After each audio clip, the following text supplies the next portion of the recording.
नमस्कार। बिहार चुनाव के नतीजों में एनडीए को प्रचंड जीत मिली है। बिहार और उपचुनाव में बीजेपी की जीत के बाद पीएम मोदी ने पार्टी के कार्यकर्ताओं को आगे भी जीत का मंत्र दिया और इशारों में बंगाल की ममता सरकार पर निशाना साधा। बीजेपी कार्यकर्ताओं की हत्या का जिक्र करते हुए पीएम मोदी ने कहा कि लोकतंत्र में मौत का खेल नहीं चलता और इस खेल से मत हासिल नहीं किया जा सकता। पीएम मोदी ने साफ कर दिया कि बिहार के बाद अब बीजेपी की नजर बंगाल पर है। पीएम मोदी ने कहा कि पार्टी के कार्यकर्ताओं को अपना काम जारी रखना है और बंगाल की जनता वहां की सरकार को जवाब देगी।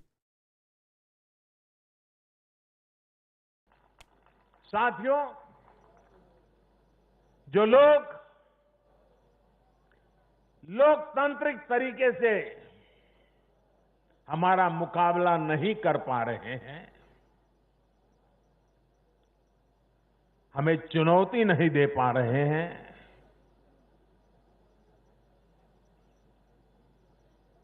ऐसे कुछ लोगों ने रास्ता अपनाया है भारत के कार्यकर्ताओं की हत्या करने का। देश के कुछ हिस्सों में उनको लगता है कि भारतीय जनता पार्टी के कार्यकर्ताओं को मौत के घाट उतार करके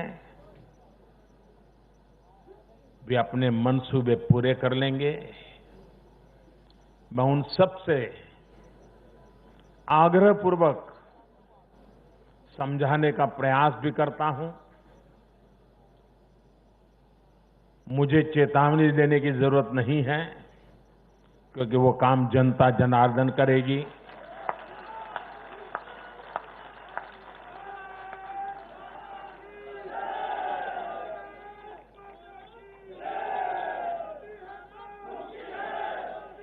चुनाव आते हैं, जाते हैं, जय पराजय होता रहता है। कभी ये बैठेगा, कभी वो बैठेगा, लेकिन ये मौत का खेल लोकतंत्र में कभी नहीं चल सकता।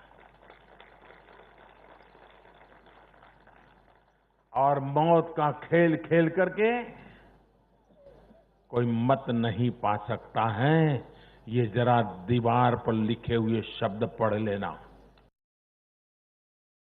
उधर टीएमसी के सौगत रॉय ने बंगाल में राजनीतिक हिंसा के आरोपों को सिरे से नकार दिया। सौगत रॉय ने दावा किया कि बंगाल से ज्यादा राजनीतिक हिंसा उत्तर प्रदेश में हो रही है और उस पर बीजेपी को कदम उठाना चाहिए। दादा, प्रधानमंत्री ने हुंकार भरी है और ये कहा है कि राजनीतिक हिंसा को लेकर के जनता जवाब देगी। ये अच्छी बात है, लेकिन प्रधानमंत्री तो पश्चिम बंगाल का नाम नहीं लिए हैं। अगर वो पश्चिम बंगाल का नाम लेते तो हमको जवाब है कि पश्चिम बंगाल में उतना राजनीतिक हिंसा नहीं है, हिंसा उतना ज़्यादा नहीं है। उत्तर प्रदेश में स्थिति बहुत ज़्यादा खराब है। तो हमारे तृणमूल कांग्रेस जो शासन चलाते हैं बंगाल में, ना हिंसा करते हैं, ना हिंसा में विश्वास करते हैं। कहीं हिंसा होता है तो हम उसको निंदा करते हैं और हमारा प्रशासन उसमें कदम उठाते हैं। बिहार में जीत के बाद यहाँ पर नारे लगा रहे हैं बीजेपी के कार्यकर्ता कि बिहार तो बस झांकी है, पश्चिम बंगाल की बारी है। हाँ, उसको कहना है कि बिहार तो केवल झांकी है, पश्चिम बंगाल बाकी है। लेकिन मैं कहता हूँ उसको शर्मिंदा होना चाहिए बीजेपी को। दिल्ली में सरकार में रह के, बिहार में नीतीश कुमार का सरकार रहते हुए, एक 31 साल का नौजवान तेजस्वी यादव के खिलाफ पूरा पैसा साधन हुकूमत को लेके वो कूदा और कांटे का टक्कर में जीता। कोई स्वीप नहीं हुआ बीजेपी जेडीयू का। तो इससे पश्चिम बंगाल में ज़्यादा खुशी होने का बात क्या है? उनको विचार करना चाहिए क्यों तेजस्वी उनको इतना बड़ा झटका दिया। तो तो सौगत रॉय राजनीतिक हिंसा के आरोपों से पूरी तरह से इनकार करते हुए और साथ ही वो कह रहे हैं कि बंगाल में जीत का जो सपना बीजेपी देख रही है वो सिर्फ सपना ही रह जाएगा। हमारे साथ आज की इस बड़ी खबर पर चर्चा करने के लिए न्यूज रूम से हमारे पॉलिटिकल एडिटर अमिताभ सिन्हा मौजूद हैं और साथ ही कोलकाता से आशिका भी जुड़ गई हैं। आशिका, क्योंकि आप तमाम रैलियां कवर करती रही हैं, बंगाल की सियासत को बहुत करीब से देखती रही हैं, ये बताइए कि कुछ ही महीनों में बंगाल में विधानसभा चुनाव है, क्या राजनीतिक हत्याओं का ये जो मुद्दा है ये अपने आप में एक बड़ा चुनावी मुद्दा बन सकता है? बिल्कुल, राजनीतिक हिंसा का जो मुद्दा है ये अपने आप में बहुत बड़ा मुद्दा है बीजेपी के लिए। और न सिर्फ यही वो हथियार है जिसके बल पर बीजेपी लगातार प्रेसिडेंट रूल की मांग कर रही है। ये कहा जा रहा है कि मौजूदा परिस्थिति में चुनाव जो है निष्पक्ष किसी भी हाल में नहीं हो सकते हैं, तो बड़ा तुरुप का इक्का है बीजेपी के लिए। और राजनीतिक हिंसा जिसका इतिहास पुराना रहा है पश्चिम बंगाल में, चाहे लेफ्ट की सरकार रही हो, ममता की सरकार हो, इस दौरान राजनीतिक हिंसा बार बार देखी गई है। ऐसा जो राजनीतिक विश्लेषक हैं मान रहे हैं कि इस चुनाव में जो राजनीतिक हिंसा देखने को मिलेगी वो पहले कभी नहीं देखी गई होगी। ये सत्ता परिवर्तन का भी एक जो है परिचायक हो सकता है। हालांकि कांटे की टक्कर रहेगी। मुख्यमंत्री ममता बनर्जी ने भी पूरी ताकत झोंक दी है, चाहे प्रशांत किशोर को लाना हो स्ट्रेटेजिस्ट और उनके हिसाब से चलना हो, चाहे फिर लगातार सड़क पर उतरना हो। नेहा जी बिल्कुल आशिका, लेकिन अमिताभ, यहाँ पर सवाल ये है कि ये जो राजनीतिक हिंसा और राजनीतिक हत्याओं का दौर पश्चिम बंगाल में चल रहा है, ये आने वाले वक्त में क्या सिर्फ और सिर्फ तेज होगा? क्योंकि कहीं ना कहीं ममता बनर्जी पर दबाव भी होगा कि आज की तारीख में बंगाल में उनकी सरकार है, इसीलिए वो ये सुनिश्चित करें कि चाहे किसी भी पार्टी का नेता हो, कार्यकर्ता हो, उसको सुरक्षा दी जाए। राजनीतिक हिंसा का दौर फिलहाल लगता नहीं है थमने वाला, क्योंकि बंगाल की चुनावी रणनीति और राजनीति ही पूरी हिंसा पे टिकी हुई है। केरल से भी ज़्यादा अगर हिंसा कहीं हो रही है तो बंगाल में हो रही है। और यही बात कल प्रधानमंत्री ने भी कही है कि जो बिहार, जहां हर चुनाव के बाद हर रोज़ हर खबर आती थी कि फला चुनावी हिंसे में इतने लोग मारे गए, वो बिहार पूरी तरह से शांत होकर वोट कर रहा है और वहाँ बिना किसी बूथ कैप्चरिंग के या बिना किसी रिगिंग के चुनाव के अंतिम नतीजे आ रहे हैं। तो ये बहुत बड़ा उदाहरण है देश के सामने, वो भी कोरोना के बाद के चुनाव, पहले चुनाव में। तो जाहिर तौर पर अब निशाना बंगाल पे है, बंगाल सरकार पे है और इसीलिए बंगाल की हिंसा पर जोर दिया रहा है, क्योंकि इतिहास काफ़ी पुराना है। पिछले साल अगर इमरजेंसी के दौर से देखें तो सिद्धार्थ शंकर रेप वहाँ के मुख्यमंत्री थे, तब वामपंथियों पर ऐसी हिंसा का सामना करना पड़ता था। जब वामपंथी 2.5 दशक तक सत्ता में रहे, उन्हें सामना करना पड़ता था। दंगाई हिंसावादी वही है, बस मास्क उनका बदलता चला जाता है सत्ता बदलने के साथ साथ। वही आप कह रहे हैं अमिताभ, यही बात बीजेपी नेता मीनाक्षी लेखी ने भी कही है। मीनाक्षी लेखी ने आरोप लगाया कि पश्चिम बंगाल में लेफ्ट की हिंसा के खिलाफ आवाज उठाकर ममता सत्ता में आई, लेकिन टीएमसी की सरकार बनने के बाद से वहां राजनीतिक हत्याओं का ग्राफ तेजी से बढ़ा है। बंगाल का इतिहास देखें तो 70-72 हजार लोगों की हत्या करके लेफ्ट पार्टी वहां पर कई साल शासन की, लेकिन उसी के खिलाफ लड़कर ममता बनर्जी जी ने अपनी सरकार बनाई और जितना लेफ्ट का मवाली गुंडा ग्रुप था उस सब ने अभी टीएमसी को ज्वाइन कर लिया। और वही हरकतें टीएमसी द्वारा भारतीय जनता पार्टी के कार्यकर्ताओं के प्रति या अन्य दलों के कार्यकर्ताओं के प्रति और आम जनता के प्रति की जा रही हैं। बीजेपी ने पिछले हफ्ते ही अपने मिशन बंगाल का शंखनाद कर दिया था, जब गृह मंत्री अमित शाह बंगाल के 2 दिन के दौरे पर पहुंचे थे। बंगाल दौरे पर पहुंचे अमित शाह ने पार्टी कार्यकर्ताओं की हत्या का मुद्दा उठाते हुए ममता सरकार पर जमकर निशाना साधा था और ये भी साफ कर दिया था कि बीजेपी कार्यकर्ता बंगाल सरकार के अत्याचार के आगे झुकने नहीं वाले। यही डर बीजेपी के वर्कर्स को नहीं लगेगा आने वाले दिनों में, इस हिंसा का डर, बूथ के लेवल पर मार पिटाई का डर? देखिए, हम ऐसे डरते होते तो छोटी पार्टी से विश्व की सबसे बड़ी पार्टी न बनते। हमारी पार्टी का इतिहास बलिदानों से भरा पड़ा है, संघर्षों से भरा पड़ा है। भारतीय जनता पार्टी का कार्यकर्ता इससे डरता नहीं है। हम जितने अत्याचार बढ़ेंगे, संघर्ष और बढ़ाएंगे, हमारा परिश्रम और बढ़ाएंगे और परिवर्तन बंगाल में सुनिश्चित है। 2/3 बहुमत के साथ मोदी जी के नेतृत्व में यहाँ पर सरकार बनने जा रही है। दिल्ली में नरेंद्र भाई मोदी और बंगाल में वो जनता तय कर लेगी, आप चिंता मत करो। समय पे आपको भी मालूम पड़ जाएगा, देश को भी मालूम पड़ जाएगा। अगर जनता कोई चेहरा, आप लोग चेहरा देंगे या नहीं? हम चेहरे का नाम नहीं पूछ रहे। अभी तय नहीं हुआ है, और वो तो राष्ट्रीय अध्यक्ष जी के नेतृत्व में हमारा इलेक्शन कमेटी ही तय करता है। उचित समय पर इसका फैसला जरूरी है तो राष्ट्रीय अध्यक्ष जी लेंगे। अमिताभ सिन्हा हमारे साथ हैं। अमिताभ, आपने अमित शाह से बात की थी, देश के गृह मंत्री से बंगाल के हालात पर। सबसे बड़ा सवाल यह है कि ये सिर्फ एक आम कार्यकर्ता की हत्या या उस पर हो रही हिंसा से जुड़ी बात नहीं है। अगर बीजेपी के प्रदेश अध्यक्ष के काफिले पर इस तरह से हमला हो रहा है तो जो 200 सीटों का एक लक्ष्य लेकर बीजेपी चली है, उसे चुनावों में पाना कितनी बड़ी चुनौती होगी इस तरह के हालात में?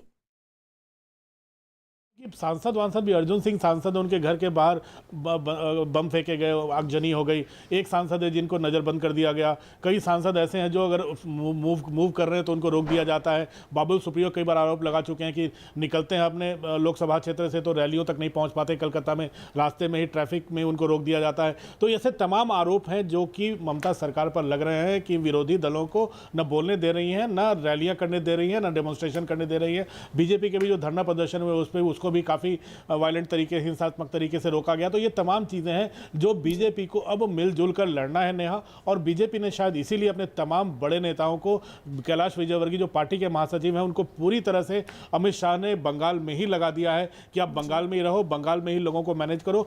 और इसीलिए उस अमित शाह जब 2 दिन के दौरे पर गए हैं तो कलकत्ता हो चाहे बांकुरा हो, दोनों जगह उन्होंने दिन भर सिर्फ कार्यकर्ताओं की ही बैठक ली है। 200 कार्यकर्ताओं की बैठक ली है ताकि उनके मन से डर दूर हो और उनके मन में ये भी विश्वास भरे कि आला कमान उनके साथ है।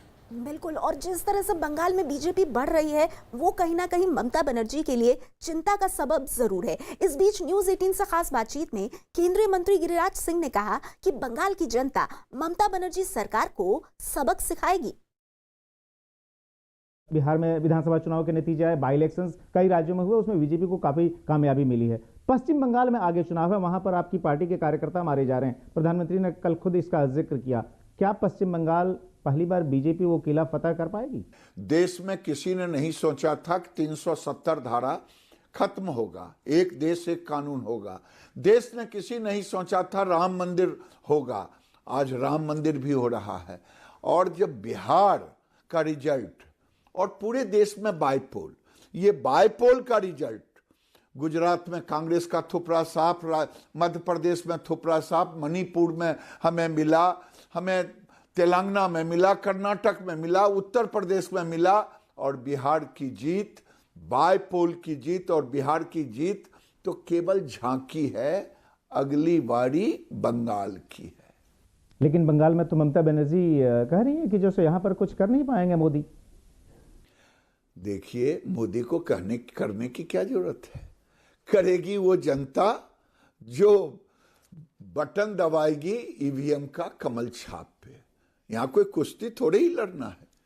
वो जनता पूरे दुनिया में, छोड़ दीजिए भारत के अंदर, जो लोकतंत्र की दुहाई हम पूरी दुनिया में देते हैं, ममता बनर्जी के राज में क्या हो रहा है? अगर आप कोरिया की भूमिका देखें, किम जोंग जो अपने प्रतिद्वंदी की हत्या करा देते हैं, वही काम तो कर रही है ममता बनर्जी। पंचायत के चुनाव में लोगों की हत्या करा दी, जो बोले उसके खिलाफ उसकी हत्या करा दी। यानी राजनीतिक हत्या की सिलसिला और राज्य के अंदर तुष्टीकरण, एक खास वर्ग के लोगों को के प्रति सॉफ्ट होना, घुसपैठियों के प्रति सॉफ्ट होना। मैं तो कहूं वहां हिंदुओं का जीना दुर्लभ हो गया है, और ये लोग सांस ले रहे हैं, बड़े मुश्किल से सांस ले रहे हैं। सामाजिक समरसता का सांस वहां बंद हो गया है, लोग आईसीयू में जी रहे हैं। और ये चुनाव में इसका रिजल्ट आएगा, ममता बनर्जी देखते रह जाएंगी और वो मुमकिन हो जाएगा, क्यों मोदी है तो मुमकिन है। और इस बीच पश्चिम बंगाल के अलीपुरद्वार से बड़ी खबर यह है कि बंगाल बीजेपी अध्यक्ष दिलीप घोष के काफिले पर हमला हुआ है। इस हमले का आरोप टीएमसी की सहयोगी पार्टी जीजेएम यानी कि गोरखा जनमुक्ति मोर्चा पर लगा है। बताया जा रहा है कि दिलीप घोष वहां एक सभा के लिए जा रहे थे और तभी उनके काफिले पर पत्थरबाजी होने लगी। इस पत्थरबाजी में उनकी गाड़ी के शीशे टूट गए। हालांकि राहत की बात यह रही कि दिलीप घोष इस हमले में बच गए। एक दिन पहले ही पीएम मोदी ने पश्चिम बंगाल में राजनीतिक हिंसा का इशारों में आरोप लगाया था और इसके ठीक एक दिन बाद ही बंगाल में बीजेपी प्रदेश अध्यक्ष के काफिले पर हमला हुआ है। हमारे साथ आशिका जुड़ी है। आशिका, खुद दिलीप घोष ने न्यूज 18 से बातचीत में ये कहा कि गोरखा जनमुक्ति मोर्चा इसके पीछे है, और क्या जानकारी मिल रही है? देखिए, अलीपुर द्वार नॉर्थ बंगाल के दौरे पर हैं दिलीप घोष और वहां पर लगातार रोज जो भी रैलीज कर रहे हैं, भारी भीड़ वहां पर उमड़ रही है। तो कहीं ना कहीं इसको लेकर के राजनीतिक घबराहट जो विरोधी दल हैं या फिर जो सत्ताधारी दल हैं उनमें देखने को मिल रहा है। जीजेएम जिसका अस्तित्व मजबूत है उत्तर बंगाल में, जीजेएम के कार्यकर्ता थे ऐसा कहा जा रहा है, जिन्होंने पत्थरबाजी की। टीएमसी के साथ ही पुराने साथी हैं जीजेएम। हालांकि जीजेएम पर भी अभी फिलहाल अपने अस्तित्व की लड़ाई लड़ने का जो है वो चैलेंज है, जिसके तहत जीजेएम भी एक्टिव हो गई है। जीजेएम का जो दूसरा गुट है जो कि अभी तक एनडीए के साथ रहा है, वो भी टीएमसी के साथ हो गया है, जो कि पहले के जो सहयोगी है विनय तमांग गुट, उनको किसी भी हाल में गवारा नहीं है। इसी वजह से जीजेएम एक्टिव हो गई है। आज जो देखने को मिला है, टीएमसी के पुराने सहयोगी रहे हैं जीजेएम, उनकी तरफ से ये पत्थरबाजी की गई है। तस्वीरों में साफ देखा जा सकता है कि जो कॉन्वॉय की गाड़ियां गुजर रही हैं उन पे लगातार एक के बाद एक पत्थर फेंके जा रहे हैं। बिल्कुल, वो इस तस्वीरें क्रम भी हम में लगातार कई दिखा रहे हैं आशिका कि किस तरह से काफिले पर पत्थर फेंके गए और जिस गाड़ी में दिलीप घोष सवार थे उस गाड़ी के शीशे पूरी तरह से चकनाचूर हो गए। देखिए, एक और पश्चिम बंगाल की राजनीतिक हिंसा के मुद्दे पर बीजेपी लगातार ममता सरकार पर हमलावर है। वहीं अब सीएम ममता खुद अपने घर में ही घिरती नजर आ रही हैं। खबर है कि एक दिन पहले ममता सरकार के 4 बड़े मंत्रियों ने कैबिनेट की बैठक से ही किनारा कर लिया। इसमें परिवहन मंत्री शुभेंदु अधिकारी भी शामिल है। यही नहीं, खबर तो ये भी है कि परिवहन मंत्री शुभेंदु अधिकारी ने नंदीग्राम में एक सभा भी की और सभा के मंच पर सीएम ममता बनर्जी का एक भी पोस्टर नहीं दिखाई दिया। सभा में बोलते हुए परिवहन मंत्री शुभेंदु अधिकारी ने इशारों में मुख्यमंत्री ममता पर नंदीग्राम को नजरअंदाज करने का आरोप भी लगाया। মাধ্যমে লোকেরা যারা রাজনৈতিক বিশ্লেষকরা অপেক্ষা করে আছেন শুভেন্দু অধিকারী কি করবে। হ্যাঁ, আমি রাজনৈতিক প্ল্যাটফর্ম থেকে রাজনীতির কথা বলবো।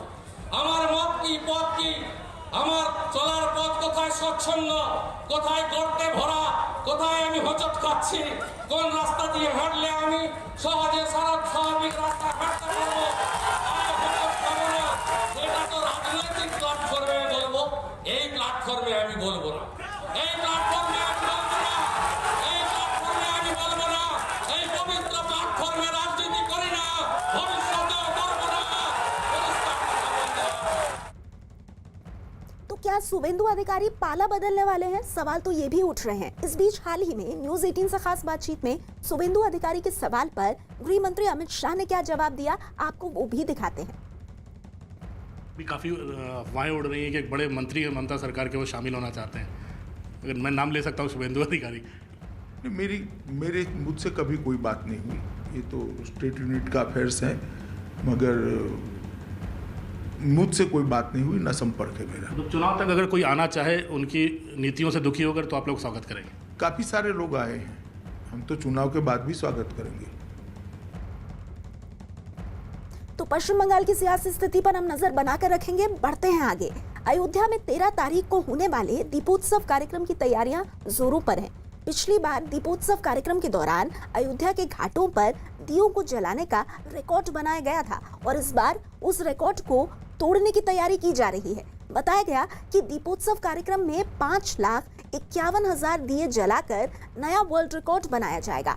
इस कार्यक्रम को सफल बनाने के लिए वहां कॉलेजों के छात्रों की मदद भी ली जा रही है। वहां से सामने आई एक तस्वीर में घाट पर कुछ छात्र राम मंदिर के नए मॉडल की तरह दियों को सजाते हुए नजर आए। इसके अलावा कार्यक्रम के लिए कई कारीगर एक विशेष रथ बनाने के काम में भी जुटे हैं। बताया गया कि इस रथ पर दीपोत्सव के दिन राम दरबार की झांकी निकाली जाएगी। अयोध्या में 13 नवंबर को होने वाले दीपोत्सव कार्यक्रम में उत्तर प्रदेश के मुख्यमंत्री योगी आदित्यनाथ भी मौजूद रहेंगे, इसीलिए प्रशासन वहां पूरे जी जान से तैयारियों में जुटा है। अयोध्या में हर घर में दीपोत्सव मनाने के लिए सरकार ने एक प्लान भी तैयार किया है। इसके तहत अयोध्या की 15 बड़ी बस्तियों में नगर निगम की ओर से गरीबों को तेल और दिए बांटे जा रहे हैं। 13 नवंबर को निकलने वाली झांकी के लिए पूरी तैयारियां पूरी कर ली गई। साकेत महाविद्यालय में आप देखिए भगवान शिव का शिवलिंग बनाया गया है, बाकायदा अहिल्या की एक तस्वीर बनाई गई है, चूंकि ये प्रदर्शनी में बाकायदा उन रथों पर रखे जाएंगे जो यहां से निकलेंगे और घाट तक जाएंगे, यानी सड़कों पर ये शोभा आपको दिखाई देगी और अलग अलग तरह से कारीगरी यहाँ की गई है। पूरी जो तस्वीर है वो यहाँ पर बनाई गई। आप देखिए जो रथ हैं एक एक करके सारे रथ यहाँ पर तैयार हो चुके हैं। सिर्फ अब हरी झंडी की बात है कि यहाँ से निकलेंगे और क्या क्या इन रथों पर सजाया जाएगा। भगवान राम के जीवन चरित्र पर आधारित सभी झांकियां बनाई गई हैं। अलग अलग रंग के रथ हैं, आप ग्रीन की बात करें, येलो की बात करें, भगवा रंग के रथ हैं, बहुत सारे रथ हैं। 11 रथ तैयार हैं जो यहां से झांकी निकलेगी जो है, और इस झांकी पर अलग अलग दृश्य दिखाए जाएंगे और बाकायदा ढोल नगारे के साथ ये पूरे अयोध्या में ये झांकी निकलेगी और फिर सरयू घाट तक पहुंचेगी। राम मंदिर के फैसले के बाद शिलान्यास और शिलान्यास के बाद अब दीपोत्सव। अयोध्या का इस साल का मौका बिल्कुल बेहद और खास है, क्योंकि प्रशासन 5,51,000 दिए जलाकर वर्ल्ड रिकॉर्ड भी बनाएगा। हमारे साथ अयोध्या के जिलाधिकारी अनुज झा साहब मौजूद हैं। सर, क्या तैयारी है और किस तरीके से बृहद कार्यक्रम तैयार हो रहा है? माननीय मुख्यमंत्री जी के निर्देश के मुताबिक हम लोगों को कोविड सेफ ढंग से पूरा कार्यक्रम का आयोजन करना है और उसकी तैयारी समय से हम लोगों को करना था। तो हम लोग अब लगभग रेडी हो गए हैं, फिनिशिंग टचेस चल रहा है हमारा। राम की पैरी पे 5 लाख दियों का प्रज्वलन रहेगा। उसके अलावा लेज़र के कुछ शोज़ रहेंगे राम कथा के, और फिर आतिशबाजी भी वर्चुअल तरीके से होगी। तो ये यहाँ का कार्यक्रम है। रामलला के मंदिर के शिलान्यास के बाद ये पहला मौका है जब ये दीपोत्सव का आयोजन हो रहा है। तो इसका उत्साह विशेष रूप से जो ग्रामीण इलाके हैं वहाँ भी काफ़ी देखने को मिल रहा है।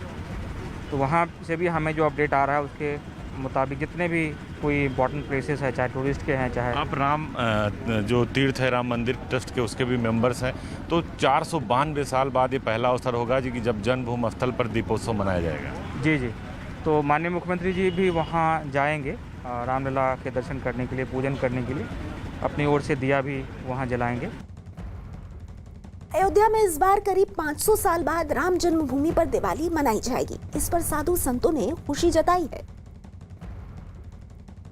1992 से पहले से भगवान राम की पूजा करने वाले पुजारी, राम जन्मभूमि के पुजारी आचार्य सत्येंद्र जी हमारे साथ मौजूद हैं। महाराज जी, आप विध्वंस से पहले से और अब तक लगातार पूजा कर रहे हैं, तो अब पहला मौका है दिवाली का। जी हाँ, इस प्रकार स्वतंत्र रूप से, क्योंकि वहाँ का जो विवाद है खत्म हो गया है, इसे स्वतंत्र रूप से दीपावली का जो उत्सव है वो इस वर्ष मनाया जाएगा और बड़े ही धूमधाम से, साथ ही साथ कोरोना का ध्यान रख करके कि किसी प्रकार के किसी को परेशानी न हो, दूरी बनाए रहना, मास्क लगाना, हाथ को धोना, ये 3 काम वहाँ जो भी जाएंगे उनके लिए अनिवार्य होगा। और जहाँ तक इस वर्ष की दीपावली है, पूरे परिसर में अब तो वहाँ समतलीकरण हो गया है, रामलला के अस्थायी मंदिर बन गए हैं। तो दीपावली का उत्सव जिस प्रकार भगवान राम के त्रेता युग में वापस आने के बाद अयोध्या वासियों ने बड़े ही उत्साह के साथ और दीप उत्सव मनाया था, उसी प्रकार से इस वर्ष 3 दिन तक वहाँ पर भव्य दिव्य और प्रकाशमय दीपावली मनाई जाएगी। तो इस बार की दिवाली को लेकर अयोध्या में खासा उत्साह है। बढ़ते हैं आगे। हम दिन में 4 से 5 बार हाथ धोते हैं, लेकिन महामारी के दौरान लोग 10 से 12 बार भी हाथ धो रहे हैं। यह हमारे पानी की कमी को बढ़ाता है। मिशन पानी के हिस्से के रूप में हम आपके लिए ऐसे नए विचारों की जानकारी लेकर आते हैं जो पानी बचाने में हमारी मदद कर सकते हैं।